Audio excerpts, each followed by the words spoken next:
Something strange runs through the middle of New Zealand healthcare. On one side of it, treatment costs you nothing at all.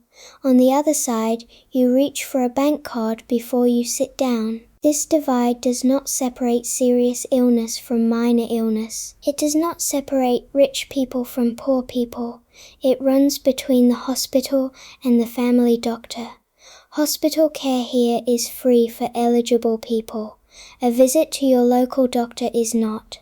Most New Zealanders treat this as ordinary. People arriving from Britain often find it very strange. The reason is a deal made in 1941.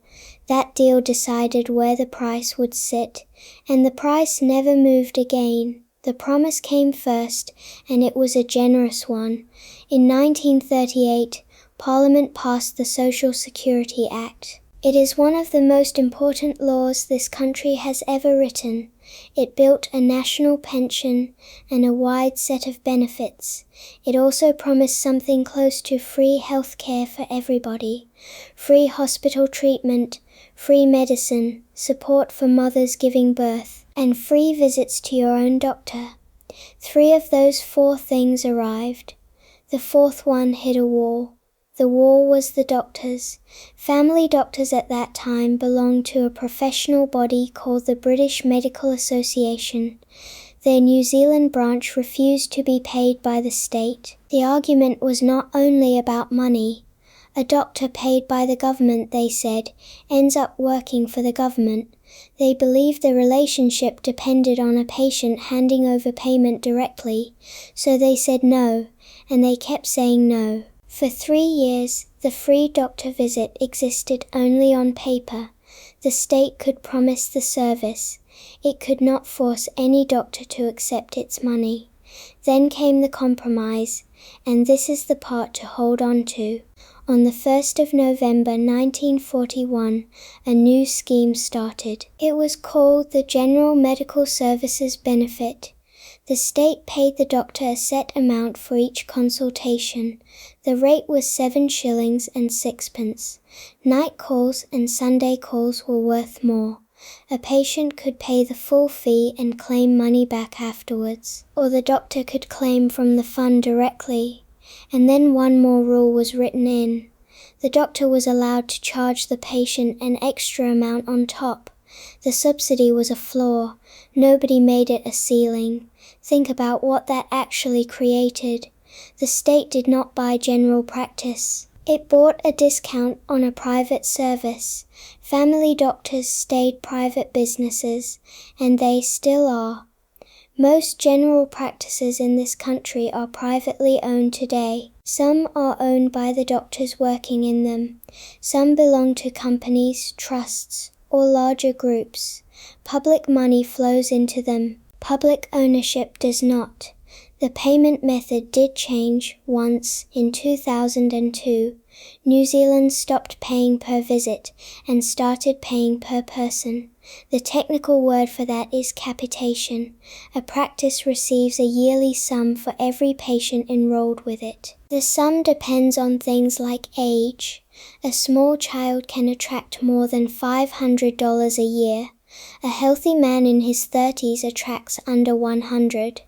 The practice then decides what to charge you at the desk.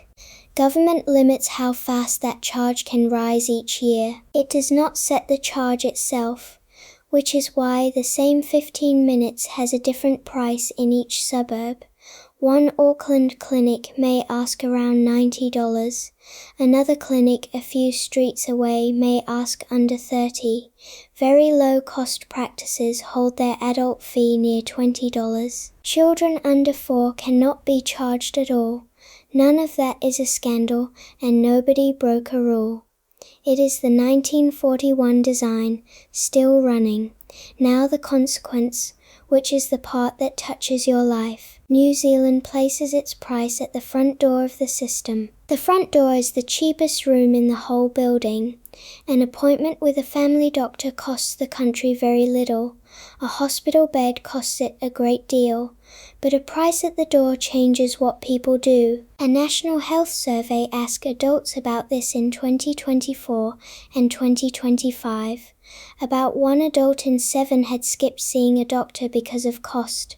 Skipping does not remove an illness, it moves it further down the corridor to a more expensive room. This also explains why arguments about private healthcare get confusing here. When people talk about services moving to the private sector, they mean operations and hospitals. But the entrance to the system was private from the very beginning. This country never took over the family doctor. It bought a discount and left the business alone. There is a second layer sitting on top now. Around 1.5 million New Zealanders hold private health insurance. That is close to 1 person in 4. Insurance mostly buys speed for planned surgery. So the country holds a free public hospital that can be slow. It holds a private hospital that is quicker and paid for. And it holds a front door with a price tag hanging on it. Calling that 2 systems is not unfair. If you like the machinery of this country explained calmly, subscribe. It is tempting to look for the moment somebody chose all this. There was never a vote to build 2 tiers. There was a government that promised free doctor visits. There were doctors who refused for 3 years, and there was a settlement that let them add a fee on top. That subsidy has been renamed, recalculated, and reformed many times since.